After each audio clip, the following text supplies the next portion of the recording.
27 नक्षत्र होते हैं और हर नक्षत्र का एक रूलिंग प्लैनेट होता है। हरे कृष्णा, मैं एस्ट्रोलॉजर मनीषा राजौरिया स्वागत करती हूँ आपका अपने इस चैनल पर। आज मैं आपके सामने एक नक्षत्र का एक ऐसा पहलू खोलने जा रही हूँ जो आपकी पर्सनालिटी और आपके करियर के बारे में बताएगा।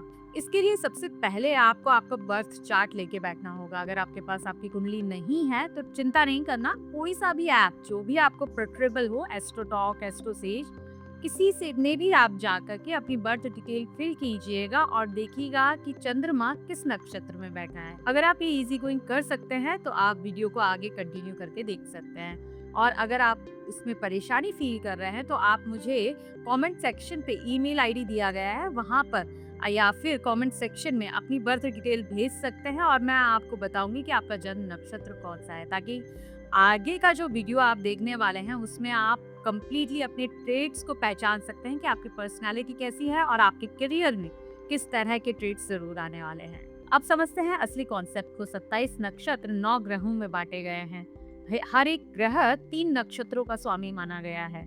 जैसा कि मैंने पहले बताया कि चंद्रमा जिस भी नक्षत्र में होगा वह आपका जन्म नक्षत्र कहलाएगा। जन्म नक्षत्र के ट्रेड्स, क्योंकि चंद्रमा हमारा मन का कारक है, तो आपके जन्म नक्षत्र के जो स्वामी होंगे उसके ट्रेड्स आपकी पर्सनालिटी में और आपके प्रोफेशन में जरूर दिखेंगे। जैसा कि हम सब जानते हैं कि जैसा हमारा मन होता है वह इस बाहरी दुनिया में रिफ्लेक्ट जरूर होता है, फिर चाहे वो हमारी पर्सनालिटी के थ्रू हो या फिर हमारे करियर के अंदर। इसी तरह अगर आप अपने लाइफ पार्टनर के ट्रेड्स को जानना चाहते हैं या अपने करियर के ट्रेड्स को जानना चाहते हैं या जॉब के ट्रेड्स को जानना चाहते हैं तो भी आप इसी फॉर्मूले से जान सकते हैं। इस तरह आपने अपने जन्म नक्षत्र को पहचान लिया कि आपका चंद्रमा किस नक्षत्र में है। अगर आपका चंद्रमा अश्वनी, मघा और मूल नक्षत्र में है तो इसके स्वामी है केतु। केतु के नक्षत्र वालों में एक शार्प इंटेलिजेंस, स्पिरिचुअल पुल और एक रेस्टलेसनेस हमेशा पाई जाती है। अगर करियर की इनकी बात की जाए तो ये रिसर्च में, स्पिरिचुअल में, हीलिंग सेक्टर्स में या फिर किसी भी साइंटिस्ट के तौर पर बहुत अच्छा काम करते हैं।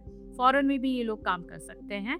और क्योंकि केतु डिटैचमेंट तो देता ही और साथ में डीप डाइव करने की एक सोच भी जरूर देता है। अगर आपका जन्म नक्षत्र भरणी, पूर्वा फाल्गुनी या पूर्वा आषाढ़ा है तो इसके स्वामी आते हैं शुक्र देव। अगर आपका जन्म नक्षत्र शुक्र के द्वारा रूल किया जाता है तो क्रिएटिविटी, रिलेशनशिप बिल्डिंग आप बहुत अच्छे से जानते हैं। क्रिएटिविटी तो आप में बहुत जबरदस्त होती है। एस्थेटिकनेस की आपके अंदर चाह हमेशा रहती है। कुछ भी चीज पसंद करते हैं तो आपको लगता है ये थोड़ा डिफरेंट होना चाहिए। आप करियर की बात की जाए तो आप आर्ट एंड फाइन क्राफ्ट्स, इस तरह के सेक्टर्स में देखे जा सकते हैं या लग्जरी इंडस्ट्रीज के अंदर देखे जा सकते हैं।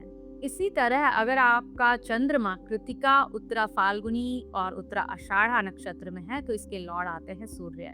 सूर्य के नक्षत्र वालों में एक लीडरशिप की और अथॉरिटी की एक नेचुरल पुल देखा जाता है। इनके अंदर एक चाह रहती है इस तरह बनने की। अगर करियर की बात की जाए तो ये गवर्नमेंट सेक्टर में भी हो सकते हैं या फिर ऐसे पोजीशन पे होते हैं जहां पर डिसीजन मेकिंग इनके हाथ में होती है। अगर आपका चंद्रमा रोहिणी, हस्त और श्रवण नक्षत्रों के अंदर है तो इसके रूलिंग प्लैनेट है चंद्रमा। चंद्रमा के नक्षत्र वालों के अंदर एक नर्चरिंग की क्वालिटी होती है। इंट्यूशन इनका बहुत अच्छा होता है। इमोशनल ये बहुत अच्छे होते हैं। करियर के रिगार्डिंग अगर इनकी बात की जाए तो ये ऐसे फील्ड में होते हैं जहाँ पर हीलिंग की बात करते हैं, हॉस्पिटैलिटी की बात करते हैं या नर्चरिंग की बात हो रही होती है। ये पीपल फेसिंग फील्ड के अंदर भी आपको देखे जा सकते हैं। इसी तरह अगर आपका जन्म नक्षत्र मृगशिरा, धनिष्ठा और चित्रा में है तो फिर इसके रूलिंग प्लैनेट आते हैं मंगल देव। मंगल देव के नक्षत्र वाले लोगों के अंदर आप देखेंगे कि एनर्जी बहुत हाई होती है। ये लोग एक्शन ओरिएंटेड होते हैं। इन्हें रिजल्ट तुरंत चाहिए होता है। कॉम्पिटिटिवनेस तो इनके अंदर बहुत ज़्यादा होती है।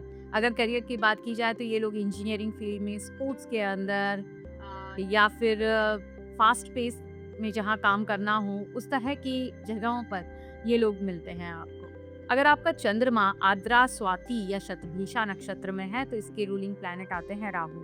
राहु के नक्षत्र वाले लोगों के अंदर एक अनकन्वेंशनल सोच होती है। ये लोग आउट ऑफ द बॉक्स करना पसंद करते हैं, टेक्नोलॉजी से जुड़े हुए होते हैं और आउट ऑफ द बॉक्स ही सोचते भी हैं। बड़े ओपन माइंडेड ये लोग मिलेंगे। इनका अगर करियर के बारे में बात की जाए तो इनका करियर विदेश में ज़्यादातर देखा जाता है और टेक्नोलॉजी से रिलेटेड मिलेंगे ये लोग। और सारी दुनिया अगर इस पाथ पे चल रही है ना तो ये कोई दूसरा पाथ चुनेंगे अपने गोल्स को अचीव करने के लिए। तो इस तरह के करियर्स आप राहु के नक्षत्र वाले लोगों में देख सकते हैं।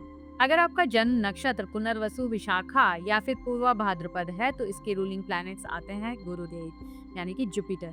जुपिटर के नक्षत्र वाले लोगों के अंदर एक नेचुरल समझ होती है, बहुत ही ज़्यादा ये बड़ों की तरह रिएक्ट करते हैं, ज्ञानवान कहा जा सकता है इन लोगों को।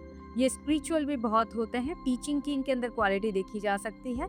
ये लोग अगर इनके करियर के बारे में बात की जाए तो ये लोग लॉ के सेक्टर के अंदर, टीचिंग के सेक्टर के अंदर और कहीं एडवाइजरी का कोई सेक्टर है या काउंसलिंग का कोई सेक्टर है तो वहाँ पर ये बहुत अच्छे फिट होते हुए पाए गए हैं। अगर आपका चंद्रमा पुष्य, अनुराधा और उत्तरा भाद्रपद के अंदर है तो इसके रूलिंग प्लैनेट शनि महाराज बताए गए हैं। शनि महाराज जिनके भी जन्म नक्षत्र के लॉर्ड बनते हैं, ये लोग बचपन में ही बड़े समझदार हो जाते हैं। इनके अंदर पेशेंस बहुत अच्छा होता है, कंसिस्टेंसी से काम करने का एक पेशेंस लेके रहते हैं ये लोग और लॉन्ग टर्म की प्लानिंग पर विश्वास ज़्यादा करते हैं। इन्हें रिजल्ट आज नहीं चाहिए होता, इन्हें अंदर से पहले ही पता होता है कि मैं मेहनत करूँगा तभी मुझे रिजल्ट मिलेगा। ये अगर इनके करियर के बारे में बात की जाए तो इनका करियर किसी एडमिनिस्ट्रेटिव सेक्टर्स में देखा जा सकता है क्योंकि वहाँ पर भी आपको बहुत पढ़ाई करनी पड़ती है, कंसिस्टेंसी के साथ पढ़ाई करनी पड़ती है, तब जाके आपको वो पोस्ट मिलती है। तो वो क्वालिटीज़ इन शनि के नक्षत्र वालों के अंदर ऑलरेडी पाई जाती है। तो आप इन्हें एडमिनिस्ट्रेशन के सेक्टर में देख सकते हैं, आप इन्हें किसी स्ट्रक्चर कॉर्पोरेट रोल के अंदर देख सकते हैं, आप इन्हें किसी रिसर्च सेक्टर पे भी देख सकते हैं। अगर आपका चंद्रमा अश्लेषा, ज्येष्ठा या रेवती नक्षत्र में है तो इसके लॉर्ड हमारे बुधदेव पाए गए हैं। बुधदेव यानी कि मर्क्यूरी। मर्क्यूरी के नक्षत्र वाले लोगों के अंदर एक एनालिटिकल थिंकिंग होती है। ये लोग कम्युनिकेशन में बहुत अच्छे पाए जाएंगे और ये लोग समझ बहुत अच्छी रहती है इनकी, इस वजह से ये पढ़ाई में भी काफ़ी अच्छे देखे जाएंगे। ये प्रैक्टिस करते हैं सीए इस तरह के एग्जाम्स की। अगर इनके करियर की बात की जाए तो ये किसी राइटिंग, बिजनेस या फाइनेंस सेक्टर से जुड़ सकते हैं। इनकी एनालिटिकल थिंकिंग बहुत अच्छी होती है जैसा कि मैंने पहले बताया, इसलिए इन्हें एनालिसिस करने वाले किसी सेक्टर से भी जोड़ा जा सकता है। अगर आपको लगता है कि आपका जन्म नक्षत्र वीक है, वीक कैसे माना जाएगा? आप आपके जन्म नक्षत्र के बताए गए ट्रेड्स से अपने आप को मैच करता हुआ नहीं पा रहे हैं या फिर उसके नेगेटिव ट्रेड्स देख रहे हैं, नेगेटिव साइड वाले यानी कि बहुत ज़्यादा इगोइस्टिक होना, गुस्सा जल्दी आना, मन फ्लिकरी मूड होना, तो ये सारे आपके जन्म नक्षत्र के नेगेटिव ट्रेड्स हो सकते हैं। अगर आपको ऐसा लगता है कि आपका जन्म नक्षत्र वीक है तो फिर आप मुझे कमेंट में नक्षत्र लिखिए और मैं आपको आपके जन्म नक्षत्र की रेमेडी ज़रूर बताऊंगी। Thank you very much. Hare Krishna.